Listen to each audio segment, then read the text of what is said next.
سپہ سالار وہ کہاں ہے؟ میں یہ نہیں بتا سکتا۔ تو تمہاری خیر اسی میں ہے کہ واپس چلے جاؤ۔ تم جانتے ہو کہ میں بزدل نہیں۔ جب تک تم غدار نہیں تھے میری یہی رائے تھی، لیکن غداری اور بہادری ایک ہی وجود میں جمع نہیں ہو سکتی۔ مجھے صرف ان لوگوں کے تعاقب کا حکم ملا تھا۔ اگر راہ چلتوں پر تلوار اٹھانے کی اجازت ہوتی تو تم مجھے بزدلی کا تانا نہ دیتے۔ جب تم جانتے ہو کہ ہماری لاشیں روندے بغیر تم ان کا پیچھا نہیں کر سکتے تو تم واپس کیوں نہیں چلے جاتے؟ افسر نے کوئی جواب نہ دیا اور تذبذب کی حالت میں اپنے ساتھیوں کی طرف دیکھنے لگا۔ اتنے میں عبد الملک گھوڑا دوڑاتا ہوا طاہر کے قریب پہنچا اور افضل کی طرف نیزہ تان کر حملے کے لیے تیار ہو گیا۔ طاہر نے کہا، عبد الملک لڑائی کی ضرورت نہیں، یہ ہمارے دوست افضل ہیں اور غالباً واپس جانے کا فیصلہ کر چکے ہیں۔ عبد الملک نے جواب دیا، یہ اب اپنے متعلق کوئی فیصلہ نہیں کر سکتے۔ افضل تیار ہو جاؤ۔ نہیں عبد الملک ٹھہرو، طاہر چلایا، لیکن عبد الملک نے اس کی طرف توجہ دیے بغیر گھوڑے کو ایڑ لگا کر افضل پر حملہ کر دیا۔ افضل نے بچاؤ کی کوشش کی لیکن عبد الملک کا نیزہ اس کے سینے کے آر پار ہو گیا۔ طرفین پر ایک لمحے کے لیے سکتہ طاری ہو گیا۔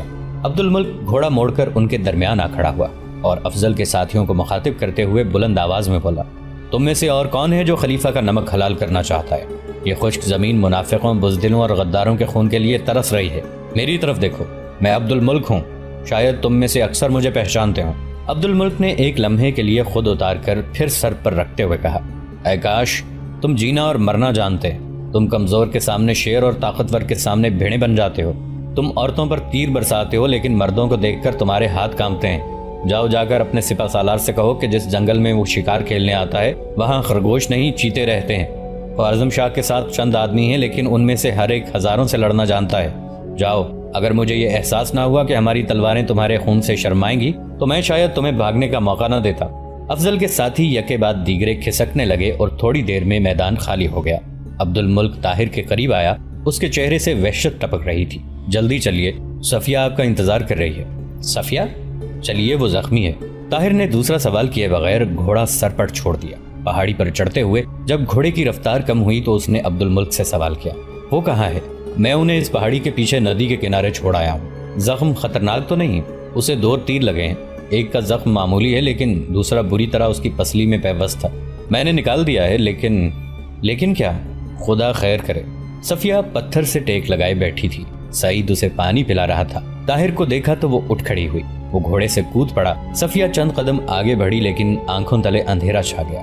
وہ لڑکھڑا کر گرنے کو تھی کہ طاہر نے بھاگ کر اسے اپنے بازوؤں کا سہارا دیا اور آہستہ سے زمین پر لٹا دیا۔ صفیہ، تم یہاں کیوں آئیں؟ طاہر نے درد بھری آواز میں کہا۔ صفیہ نے اپنے چہرے پر ایک مغموم مسکراہٹ لاتے ہوئے کہا، اب ان باتوں کا وقت نہیں۔ دیکھیے یہ ندی کس قدر چھوٹی ہے لیکن اس کا پانی کس قدر شفاف ہے۔ دریا بلا شبہ بہت بڑا ہے لیکن اس کے گدلے پانی سے اکتا گئی تھی۔ آپ کے گاؤں کے نخلستانوں میں بالکل اسی قسم کی ندیاں بہتی ہوں گی، ٹھنڈے، میٹھے اور شفاف پانی کی ندیاں۔ میں ان کی تلاش میں یہاں پہنچ گئی۔ طاہر کے چند ساتھی اس کے قریب آ پہنچے۔ عبد الملک انہیں لے کر ایک طرف ہو گیا۔ صفیہ نے کہا، آپ مغموم کیوں ہیں؟ میری طرف دیکھیے، میں خوش ہوں۔ ہاں، میں اس ندی کے متعلق کہہ رہی تھی۔ اگر میں مر جاؤں تو مجھے اس ندی کے کنارے چھوڑ جائیے۔ نہیں صفیہ، تم ٹھیک ہو جاؤ گی، تمہارے زخم معمولی ہیں۔ میں تمہیں ان نخلستانوں میں لے جاؤں گا جن میں ٹھنڈے، میٹھے اور شفاف پانی کی ندیاں بہتی ہیں۔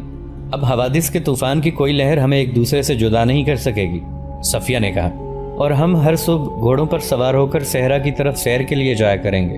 ہاں صفیہ، میں وعدہ کرتا ہوں، اور میں آپ کے ساتھ نیزہ بازی کی مشق کیا کروں گی، اور پھر میں نخلستانوں میں پھول تلاش کیا کروں گی، اور جب آپ لڑائی کے لیے جایا کریں گے تو میں ریت کے ٹیلوں پر چڑھ کر آپ کی راہ دیکھا کروں گی۔ ہاں صفیہ کی آنکھوں سے آنسو بہہ نکلے۔ اس نے ہچکی لیتے ہوئے کہا، اب مجھے موت کا کوئی غم نہیں، آپ میرے پاس ہیں، آپ میرے ہیں۔ اس نے آنکھیں بند کر لی۔ صفیہ، طاہر نے اب دیدہ ہو کر کہا۔ صفیہ نے آنکھیں کھولی لیکن کوئی جواب نہ دیا۔ طاہر نے عبد الملک کو آواز دی۔ وہ بھاگتا ہوا آگے بڑھا۔ طاہر نے کہا، اسے غش آ گیا ہے، پانی لاؤ۔ پانی کے چند گھونٹ حلق سے اتارنے کے بعد صفیہ کے چہرے پر کچھ تازگی آ گئی۔ اس نے نحیف آواز میں کہا، شاید میں سو گئی تھی۔ اس نخلستان میں شفاف پانی کا چشمہ پھوٹ رہا تھا، میں وہاں کھڑی تھی اور آپ گھوڑے پر سوار ہو کر کہیں جا رہے تھے، کہیں بہت دور۔ اس نے پھر آنکھیں بند کر لی۔ اس کے چہرے پر نیلاہٹ چھا رہی تھی۔ وہ آہستہ آہستہ کہہ رہی تھی، آپ دیر نہ لگائیں، فوج یہاں سے 1 منزل دور۔ عبد الملک نے اس کی نبض پر ہاتھ رکھا اور پھر طاہر کی طرف دیکھا اور انا للہ و انا الیہ راجعون کہہ کر سر جھکا دیا۔ طاہر دنیا و مافیہ سے بے خبر اس محبت و وفا کے پیکر مجسم کی طرف دیکھ رہا تھا۔ عبد الملک نے صفیہ کے چہرے پر اپنا رومال ڈال دیا اور طاہر کو بازو سے پکڑتے ہوئے کہا، طاہر اٹھو، حوصلے سے کام لو۔ طاہر اٹھ کر کھڑا ہو گیا۔ وہ عبد الملک کی طرف دیکھ رہا تھا۔ اس کی آنکھوں سے وحشت ٹپک رہی تھی۔ عبد الملک نے آنکھوں میں آنسو بھرتے ہوئے ہاتھ پھیلا دیے۔ طاہر بے اختیار اس کے ساتھ لپٹ کر سسکیاں لینے لگا۔ عبد الملک نے کہا، طاہر شاید دنیا میں کوئی انسان اس قابل نہ تھا جس کے لیے وہ زندہ رہتی۔ تھوڑی دیر بعد طاہر کے ساتھی ندی کے کنارے اس کی لاش کو پتھروں کے انبار کے نیچے دفن کر چکے تھے۔ طاہر نے چند جنگلی پھول چنے اور صفیہ کی قبر پر بکھیر دیے۔ عبد الملک نے کہا، چلو طاہر، اب دیر ہو رہی ہے۔ طاہر نے گھوڑے پر سوار ہو کر سعید سے پوچھا، سپہ سالار کتنی فوج کے ساتھ آ رہا ہے؟ 20,000 کے ساتھ۔ طاہر نے عبد الملک سے کہا، وزیر اعظم کا خط مجھے دو۔ طاہر نے خط پر سرسری نگاہ ڈالنے کے بعد کہا، تو مہلب وہاں پہنچ چکا ہے، اب بغداد کا خدا حافظ۔ عبد الملک نے کہا، مجھے ڈر ہے کہ سلطان نے ہمارے مشورے کے خلاف بغداد کا رخ نہ کر لیا ہو، ہمیں ان کے پاس جلد پہنچنا چاہیے، چلو۔ طاہر نے گھوڑے کو ایڑ لگاتے ہوئے کہا۔ راستے میں سعید سے چند سوالات پوچھنے کے بعد طاہر کو پتا چلا کہ وہ راستے میں سپہ سالار کی فوج سے کترا کر نکل آئے تھے، لیکن ہراول کے ایک دستے نے انہیں ایک پہاڑی پر سے گزرتے دیکھ کر تعقب شروع کر دیا۔ سلطان جلال الدین خوارزم شاہ کے ساتھ قریباً 2500 جاں باز تھے۔ بغداد سے قشمور کی قیادت میں 20,000 سپاہیوں کی آمد کی خبر سنتے ہی اس نے 2,000 سپاہیوں کو گھات میں بیٹھا دیا اور خود 500 سپاہیوں کے ساتھ آگے بڑھ کر ایک پہاڑی پر خلیفہ کی افواج کا انتظار کرنے لگا۔ اسی اثنا میں اسے خبر ملی کہ خلیفہ کا ایک اور سالار مظفر الدین 10,000 سپاہیوں کے ساتھ شمالی مشرق سے اس کے گرد گھیرا ڈالنے کے لیے یلغار کر رہا ہے۔ وزیر اعظم کا مکتوب پڑھنے اور طاہر، عبد الملک اور سعید سے چند سوالات پوچھنے کے بعد جلال الدین کو یقین ہو چکا تھا کہ خلیفہ کے سپاہی اسے ہر قیمت پر گرفتار کرنے کی کوشش کریں گے۔ اگر وہ یہاں سے بچ کر نکل گیا تو بھی وہ اس وقت تک تعاقب کریں گے جب تک وہ تاتاریوں کے ہاتھ نہیں آ جاتا۔ جب کشمور کی فوج دکھائی دی تو سلطان نے طاہر کے ہاتھ میں صلح کا جھنڈا دے کر اسے صلح کی بات چیت کے لیے بھیج دیا۔ طاہر نے کشمور کے سامنے یہ درخواست پیش کی کہ اول تو بغداد جانے کے لیے راستہ نہ روکا جائے۔ سلطان کو یقین ہے کہ خلیفہ کی خدمت میں حاضر ہو کر وہ اس کی غلط فہمیاں دور کرے گا، ورنہ اسے یہاں ٹھہر کر خلیفہ سے پیغام رسانی کا موقع دیا جائے، اور اگر یہ دونوں درخواستیں ناقابل قبول ہوں تو سلطان واپس جانے کے لیے تیار ہے، بشرطے کہ اس کا پیچھا نہ کیا جائے۔ کشمور جلال الدین کے ساتھ 500 آدمی دیکھ کر اپنی قوت تسخیر کا مظاہرہ کرنے پر تلا ہوا تھا۔ اس نے بے اعتنائی سے جواب دیا، ہمارا پہلا اور آخری فیصلہ یہی ہے کہ سلطان اپنے آپ کو ہمارے حوالے کر دے، ورنہ مقابلے کے لیے تیار ہو جائے۔ طاہر نے اسے سمجھانے کی ہر ممکن کوشش کی، لیکن کشمور نے سنی انسنی ایک کر دی۔ اس نے اس کے باقی جرنیلوں سے اپیل کی، لیکن ان پر کوئی اثر نہ ہوا۔ طاہر نے مایوس ہو کر کہا، میں تمہارے پاس دوستی اور محبت کے پھول لے کر آیا تھا، لیکن تم عداوت کے کانٹوں کے لیے دامن پھیلا رہے ہو۔ میں صلح کا ایلچی بن کر آیا تھا، لیکن تم جنگ چاہتے ہو۔ میں وعدہ کرتا ہوں کہ تمہاری خواہش پوری کی جائے گی۔ افسوس، سب کچھ کھو بیٹھنے کے باوجود مسلمان اس بات پر فخر کر سکتے تھے کہ دنیا میں ان جیسا مہمان نواز کوئی نہیں، لیکن آج یہ سعادت بھی اہل بغداد سے چھن گئی۔ جلال الدین لڑائی سے نہیں ڈرتا، لیکن آج وہ تلوار جو بارہا تاتاریوں کے خون میں ڈوب چکی ہے، مسلمانوں کی تلوار سے ٹکراتے ہوئے یقیناً شرمائے گی۔ خدا معلوم اس لڑائی کا نتیجہ کیا ہوگا۔ تم گواہ ہو کہ ہم اس کے لیے تیار نہیں تھے، یہ ہمارے ساتھ تھوپی جا رہی ہے۔ کشمور نے کہا، جاؤ، ہمیں اس لڑائی کا نتیجہ معلوم ہے، اور ایک ساتھ کے اندر اندر تمہیں بھی معلوم ہو جائے گا۔ طاہر نے گھوڑے کی باگ سنبھالتے ہوئے کہا، مجھے صرف ایک بات معلوم ہے، اور وہ یہ کہ خوارزم کی طرح بغداد کی عظمت کے دن بھی گنے جا چکے ہیں، اور ہم میں سے کسی ایک کی فتح دونوں کی شکست ہوگی۔ طاہر نے گھوڑے کو ایڑ لگا دی اور آن کی آن میں سلطان کے پاس پہنچ گیا۔ کشمور کی فوج کے عرب سپاہیوں کے لیے مہمان نوازی کے متعلق طاہر کا طعنہ ناقابل برداشت تھا۔ ان میں سے اکثر نے یہ فیصلہ کیا کہ وہ لڑائی میں حصہ نہیں لیں گے۔ ایرانی اور ترک سرداروں میں سے بھی بعض تذبذب کا شکار تھے، اس لیے کشمور نے موقع کی نزاکت محسوس کرتے ہوئے فوراً حملہ کرنے کا حکم دے دیا۔ جلال الدین نے اپنے عقب میں چھپی ہوئی فوج کو ہدایت بھیج کر کشمور کی فوج کا مقابلہ کیا۔ بغداد کی فوج کے قلب اور دونوں پہلوؤں پر چند حملے کرنے کے بعد اس نے پسپائی شروع کر دی۔ کشمور نے یہ سمجھتے ہوئے کہ سلطان میدان چھوڑ کر بھاگ رہا ہے، اس کا پیچھا کیا۔ سلطان رک رک کر لڑتا ہوا کشمور کی فوج کا بیشتر حصہ ان دشوار گزار پہاڑیوں میں لے آیا جہاں اس کے تیر انداز گھات لگائے بیٹھے تھے۔ اچانک اپنے آگے پیچھے دائیں اور بائیں پتھروں اور تیروں کی بارش دیکھ کر کشمور نے محسوس کیا کہ اس نے سلطان کی فوج کی تعداد کا اندازہ لگانے میں دور اندیشی سے کام نہیں لیا۔ تنگ گھاٹی میں وہ اپنی فوج کے نصف سے زیادہ سپاہیوں کی لاشیں چھوڑ کر پیچھے مڑا۔ واپسی پر قریباً 3 کوس تک راستے کے ہر ٹیلے سے تیروں اور پتھروں کی بارش میں سے گزرنے کے بعد اس نے دوبارہ مڑ کر دیکھنے کی جرت نہ کی۔ چند کوس قشپور کا تعاقب کرنے کے بعد سلطان واپس چلا آیا۔ راستے میں مظفر الدین کے 10,000 سپاہیوں سے اس کی مٹبھیڑ ہوئی۔ مظفر الدین کی فوج قشمور کی شکست کے بعد بددل ہو چکی تھی۔ اس نے معمولی مقابلے کے بعد ہتھیار ڈال دیے۔ ان فتوحات کے بعد رضاکاروں کے دستے جوق در جوق سلطان کی فوج میں داخل ہونے لگے اور چند ماہ میں اس کے سپاہیوں کی تعداد 20,000 تک پہنچ گئی۔ تبریز کو گورنر تاتاریوں کا حلیف تھا۔ سلطان نے اسے غداری کی سزا دینے کے لیے تبریز کی طرف پیش قدمی کی۔ گورنر تاتاریوں کی مدد کا انتظار کیے بغیر بھاگ گیا اور سلطان نے شہر پر قبضہ کر لیا۔ تبریز پر قابض ہونے کے بعد سلطان نے آس پاس کے چند اور علاقے فتح کیے۔ اسی اثنا میں اسے بغداد کے خلیفہ الناصر الدین اللہ کی وفات اور اس کے بیٹے ظاہر کی مسند نشینی کی خبر ملی۔ ناصر کی وفات کی خبر ملتے ہی سلطان نے طاہر اور عبد الملک کو بلا کر نئے خلیفہ ظاہر کی عادات و خصائل کے متعلق چند سوالات پوچھے۔ طاہر نے سلطان کے سوالات کا جواب دیتے ہوئے کہا، میں ظاہر سے صرف ایک بار ملا ہوں۔ میرا اندازہ ہے کہ وہ ایک کمزور آدمی ہے لیکن بدطینت نہیں ہے۔ وہ اپنے باپ کی طرح تاتاریوں کو اپنا دوست نہیں سمجھتا۔ عبد الملک نے کہا، میں اسے مدت سے جانتا ہوں۔ مجھے یقین ہے کہ وہ عالم اسلام کے اتحاد کا بہت حامی ہے۔ جہاں تک خیالات کا تعلق ہے وہ اپنے باپ کی ضد ہے، لیکن وہ اپنے ارادوں کو عملی جامہ پہنانے والوں میں سے نہیں۔ تاہم بغداد میں اگر کوئی صحیح رہنمائی کرنے والا ہو تو اس سے بہت کام لیا جا سکتا ہے۔ سلطان نے کہا، میرے خیال میں تم دونوں اس کے لیے بہترین مشیر بن سکتے ہو۔ اگر میں تمہیں اپنے ایلچی بنا کر اس کے پاس بھیجوں تو وہ یقیناً تمہاری باتوں پر توجہ دے گا۔ بغداد میں تاتاریوں کا اثر و رسوخ بہت بڑھ چکا ہے اور بغداد کی غیر جانبداری کے باعث اہل مصر اور شام ہمارا ساتھ دینے کے لیے آمادہ نہیں ہوتے۔ تم بغداد جاؤ، خلیفہ ظاہر کو تاتاریوں کے خلاف تمام اسلامی ممالک کی رہنمائی کے لیے آمادہ کرو اور انہیں یقین دلاؤ کہ جب تک میں زندہ ہوں تاتاریوں کی ساری توجہ اپنی طرف مبذول رکھوں گا۔ اگر وہ چاہیں تو اس موقع سے فائدہ اٹھا کر بغداد میں تمام اسلامی ممالک کی فوج اکٹھی کر سکتے ہیں، اور انہیں یہ بھی بتاؤ کہ جس دن ہم بغداد، مصر، عرب اور شام کی افواج کے ساتھ تاتاریوں پر حملہ کریں گے اسی دن ہندوستان میں ہمارا حلیف سلطان التمش تاتاریوں کے خلاف اعلان جنگ کر دے اور ایران، ترکستان اور خراسان کے عوام جو اب تک دبے ہوئے ہیں اچانک اٹھ کھڑے ہوں گے۔ مجھے اب یہ احساس ہوا ہے کہ مجھے اعانت کے لیے کسی کے پاس جانے کی بجائے یہاں رہ کر اپنا فرض پورا کرنا چاہیے۔ اگر میں اس بے سر و سامانی کی حالت میں چند برس تاتاریوں کے ساتھ لڑتا رہا ہوں تو مجھے یقین ہے کہ مسلمان میری امداد کے لیے ضرور آئیں گے۔ چند دنوں تک آذربائیجان سے 10-15 ہزار اور سپاہی میرے ساتھ آ ملیں گے اور فوج کی اتنی تعداد کے ساتھ میں انہیں کم از کم 2 برس اور پریشان کرتا رہوں گا۔ اس عرصے میں تم سارے عالم اسلام کو جگا سکتے ہو۔ ہم تیار ہیں، طاہر اور عبد الملک نے یک زبان ہو کر کہا۔ سلطان نے کہا، مبارک کو میرے پاس رہنے دو، وہ صرف ایک سپاہی ہے اور مجھے اس کی ضرورت ہے۔ چند دن بعد طاہر اور عبد الملک بغداد پہنچ چکے تھے۔ خلیفہ ظاہر نے ان کی آمد سے باخبر ہوتے ہی انہیں ملاقات کے لیے بلا لیا۔ پہلی ملاقات کے بعد طاہر نے جلال الدین کے نام جو خط لکھا اس کا مفہوم یہ تھا، خدا کا شکر ہے کہ ہمیں اپنی توقع سے زیادہ کامیابی ہوئی۔ مغلب جو وزارت عظمیٰ کا امیدوار تھا خلیفہ سے ہماری ملاقات کے بعد اچانک روپوش ہو گیا ہے۔ خلیفہ نے فوج کی تنظیم کا کام عبد الملک کے سپرد کر دیا ہے اور میرے متعلق یہ فیصلہ ہے کہ میں ان کا ایلچی بن کر شام، مصر، عرب، مراکش اور اندلس جاؤں۔ میں کل ہی روانہ ہو جاؤں گا۔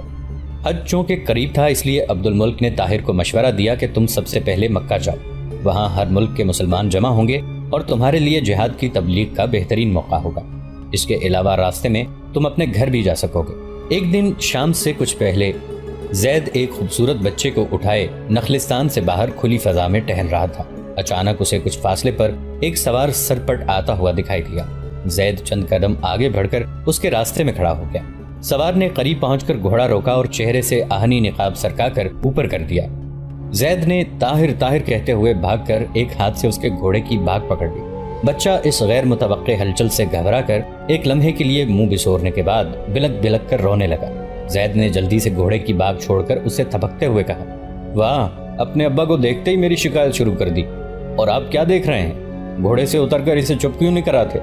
طاہر نے گھوڑے سے اتر کر بچے کو اپنے ہاتھوں میں لے لیا۔ بچہ اچانک خاموش ہو گیا اور اس کی طرف غور سے دیکھنے کے بعد اس کی چمکتی ہوئی زرہ پر ہاتھ مارنے لگا۔ میں گھر پر خبر کر دیتا ہوں۔ زید نے یہ کہہ کر گھوڑے کی باگ پکڑ لی اور نخلستان کی طرف بھاگنے لگا۔ طاہر نے آہستہ آہستہ چند قدم نخلستان کی طرف اٹھائے اور پھر رک کر بچے کی طرف دیکھنے لگا۔ بچہ اب زرہ سے توجہ ہٹا کر خود کی طرف دونوں ہاتھ پھیلا رہا تھا۔ طاہر نے سر جھکا دیا۔ بچے کے ننھے نرم اور خوبصورت ہاتھ اس کے گالوں سے لگے۔ اس کے دل میں ایک لطیف اور خوشگوار دھڑکن پیدا ہوئی اور اس نے بچے کے دونوں ہاتھ پکڑ کر اپنے ہونٹوں سے لگا لی۔ تھوڑی دیر کے لیے اس کی ساری توجہ اور محبت سمٹ کر بچے کے ننھے معصوم اور خوبصورت چہرے پر مرکوز ہو گئی۔ وہ بے اختیار اس کے گالوں، اس کے ہونٹوں، اس کی پیشانی اور اس کی آنکھوں پر بوسے دے رہا تھا۔ میرا بیٹا، میری زندگی، میری روح۔ طاہر آہستہ آہستہ قدم اٹھاتا ہوا گھر کے دروازے کے قریب پہنچ چکا تھا۔ اگر آپ نے چند دن اس طرح پیار کیا تو یہ بگڑ جائے گا۔ طاہر نے چونک کر سامنے دیکھا۔ ثریا چند قدم کے فاصلے پر دروازے سے باہر ایک کھجور کے درخت کے نیچے کھڑی مسکرا رہی تھی۔ ثریا نے جلدی سے اپنے ہونٹوں پر انگلی رکھتے ہوئے دروازے کی طرف اشارہ کیا۔ طاہر نے پریشان سا ہو کر دروازے کی طرف دیکھا۔ چند قدم دور احمد بن حسن، شیخ عبد الرحمن، سعیدہ اور خلیفہ صحن سے دروازے کی طرف آ رہے تھے۔ طاہر نے جلدی سے آگے بڑھ کر بچے کو ثریا کے سپرد کیا اور مکان کے صحن میں داخل ہوا۔ گھر کے افراد اور طاہر کے درمیان ابھی 8-10 گز کا فاصلہ تھا کہ نخلستان کے ایک طرف سے اسماعیل اور امین بھاگتے ہوئے نمودار ہوئے اور طاہر کے ساتھ لپٹ گئے۔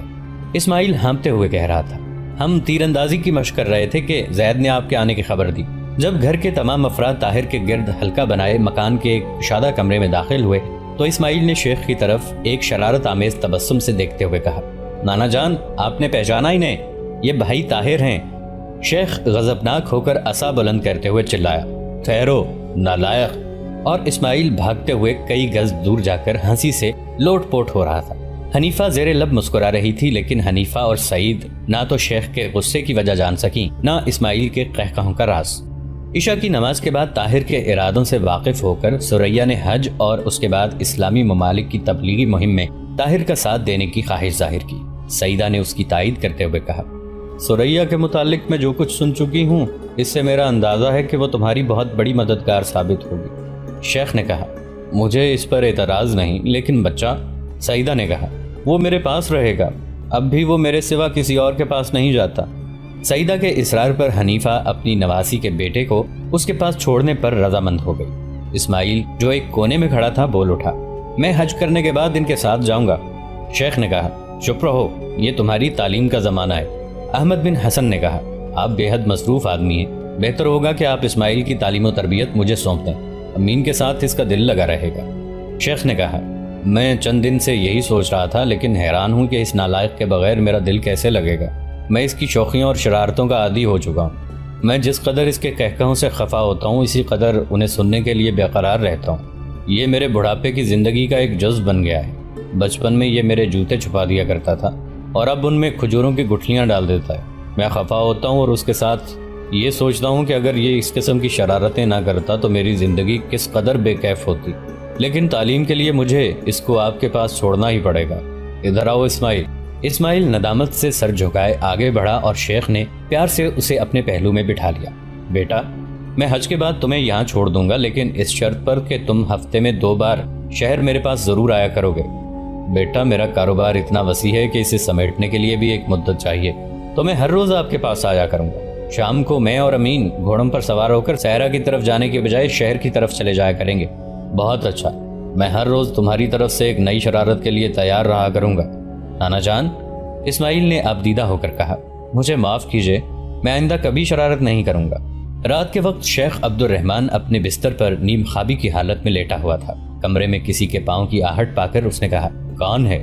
نانا جان، میں ہوں، اسماعیل نے سہمی ہوئی آواز میں جواب دیا۔ اس وقت کیا کر رہے ہو؟ نانا جان، میں… ہاں کہو۔ نانا جان، معاف کیجیے، آپ کے ساتھ آئندہ کوئی شرارت نہ کرنے کا وعدہ کرنے سے پہلے میں ایک شرارت کر چکا تھا۔ میرے موزوں میں پھر گٹھلیاں ڈال دی ہوں گی۔ اچھا جاؤ، میں کل صبح نکال لوں گا۔ نہیں نانا جان، میں خود نکال دیتا ہوں۔ تھوڑی دیر شیخ کے بستر کے نیچے تاریکی میں ہاتھ مارنے کے بعد اسماعیل نے کہا، نانا جان، اگر اجازت ہو تو شمع لے آؤں، مجھے تمام جوتے نہیں ملے۔ شیخ نے کہا، معلوم ہوتا ہے کہ تم اپنی سعادت مندی کا ثبوت دینے پر تلے بیٹھے ہو، جاؤ لے آؤ شمع۔ اسماعیل دوسرے کمرے میں چلا گیا۔ تھوڑی دیر بعد جب وہ شمع ہاتھ میں لے کر دوبارہ کمرے میں داخل ہوا تو اس کے ساتھ امین بھی تھا۔ اسماعیل نے امین کے ہاتھ میں شمع دیتے ہوئے تمام جوتے اکٹھے کر کے اٹھا لیے۔